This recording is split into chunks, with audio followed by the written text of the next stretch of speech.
What's up, fellas? Welcome back to the channel. My name is Brad with the RC Supremacy. I am Mr. Irrelevant, and who the is RC Supremacy? Because boys, it's been 3+ months since we dropped. I really hope that you guys had a blessed holiday season, a beautiful New Year's with family. I hope you rang it in with goals and challenges. And yeah, we're back to business. A lot has been transpiring, man. We are 2 months away from having our second baby. I have a little daughter on the way. We're very, very, very excited. We're back to projects. Shout out Miguel, our editor. He's going hard for us. Shout out Jay, helping us a few days a week. Things are looking good. That brings me to 2024. We're going and hitting at minimum 10,000 miles this year. Not only events, but just traveling, man. We're traveling to local tracks. We're traveling to check out scenes, a few different regions for SDC, a whole bunch of things. A plethora of stuff. Starts with having somewhere to stay, charge, headquarter, and just ultimately, yeah, be able to pick up and now family of 5, bro. My four-legged dog, bro, big boy, 70-pounder. Stick around. We got a sneak peek for episode 3. Shout out Victron. Shout out RV Solar Connection. We're gonna recap episode 1 really shortly and get right into the body work, get right into a bunch of things that we've added.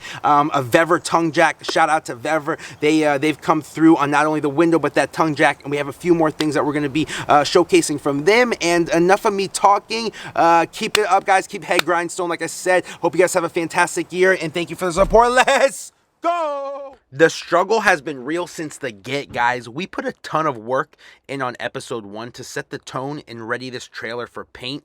The focus was to replace rotten wood, damaged and otherwise missing pieces throughout the trailer. We cut out and braced the left side of the trailer wall to accommodate the concession window that Vevor provided us.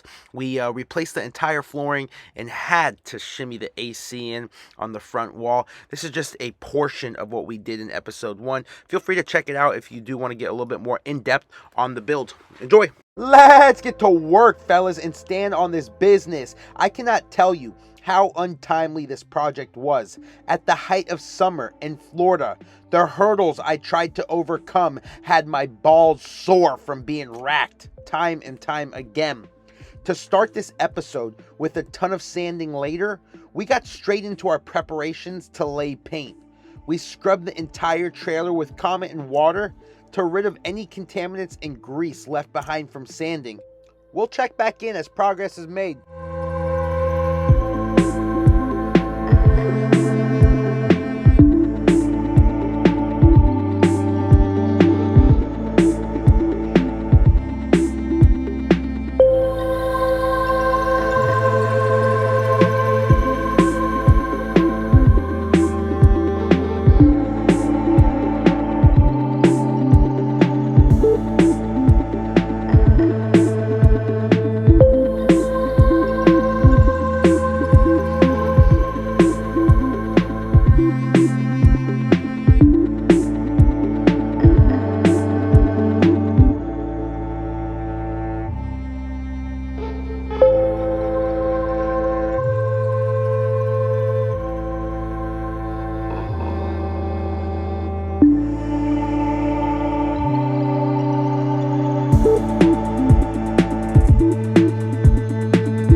Guys, our nightmare's almost over.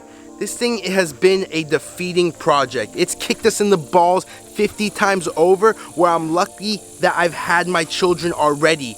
I really am. This thing, I honestly, we've run into a lot of hurdles. I did not explain when we were in the prep and what you saw from a sanding standpoint, but it literally ran through 200 sheets of 6-inch 220 grit sandpaper. The orbital sander was gunking up and leaving some type of residue on the sandpaper. This is after we cleaned it. This is after a very meticulous, cleaning job. What should have taken maybe 5 or 6 sandpaper sheets took $200 and over $80 of sandpaper. Put that in perspective. Yeah, that was just only one of the issues. Second issue we had, we ran into the first quart of paint. For whatever reason, and for our headaches to continue, it was laying on very opaque. The second it flashed on the trailer, it almost looked like the surface we were spraying was absorbent. It almost looked like it was porous and did not want to accept anything that was going on its surface. What we thought was going to cover the entire trailer from a quart, which made realistically like a quart and 3/4, was virtually half the trailer. It was from here up, minus the roof and minus that front end cap in the front, because that's going all black. That's all it covered. So we had to go back and get another quart, praying that that $100 quart was gonna go ahead and finish the trailer. Luckily, with drops to spare, literally drops to spare, we were able to finish the trailer, again, minus the front cap. So if that front cap was painted, we probably would have needed to get an additional quart and a half. Luckily, we're past that stage. With all the headaches, it did come out fairly good. I don't know if you can make out, but it does have a nice sheen to it. For a single stage 4:2:1 mixture ratio, this paint actually did a pretty good job for the job that we have at hand. That's all we need. We only needed to look like this before spraying the colors, and of course going over it with a final couple coats of clear at the end of its project. We will we'll go ahead and resume from here. You're gonna see very little tape work. You're gonna see very little colors, because I'm trying to reveal this thing to you boys here at the end, and it's gonna be bad.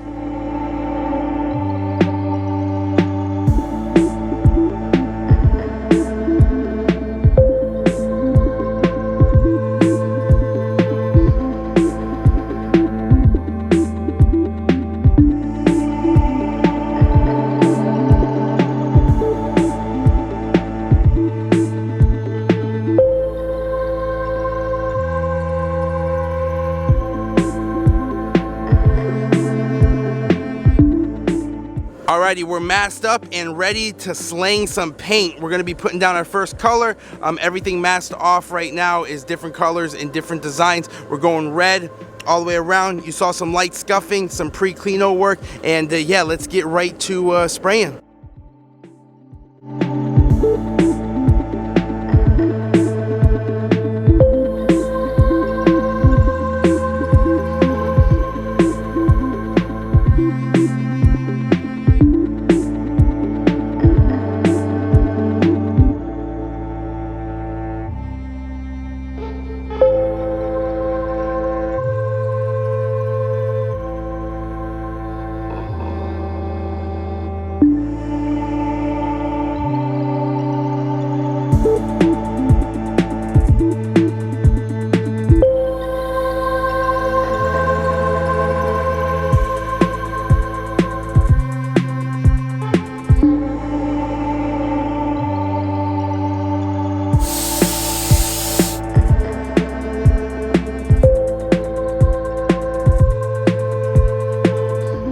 Many of you would question on why I'm exhausting this much effort into a portion of the design on this POS.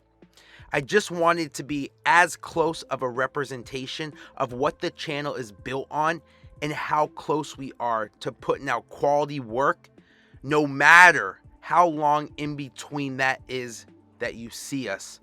The RC paintwork, the rare imports, the diorama building is all great and fun, but none of it would be in existence if I didn't lock in and put great efforts into helping newcomers and meeting and acquainting with this awesome community, seasoned RC enthusiasts, seasoned RC drifters that inspire me daily. So thank you guys again. Let's wrap up this video. Let's go.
Sometime in 2010. Ew.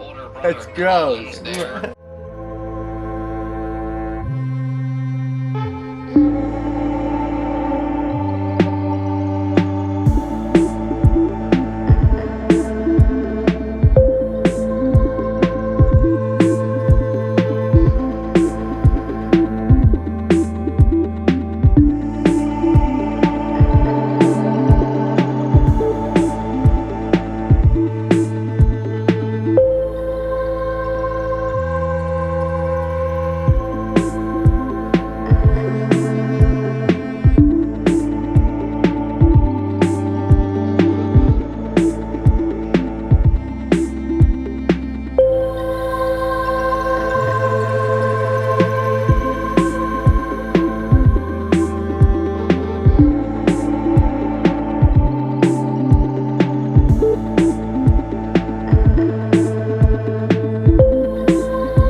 All right, we're going to get to undercoating. This is a 3M product, a professional grade rubberized undercoating, supposedly. We went ahead and masked up the inner portion of the fender. We left a little half-inch bit of the aluminum showing, in which we're going to try and get a additional seal on top of the silicone adhesion that we showed earlier in the process of putting the fender on. So we're going to lay this on a couple coats, fairly thick, right out the cam.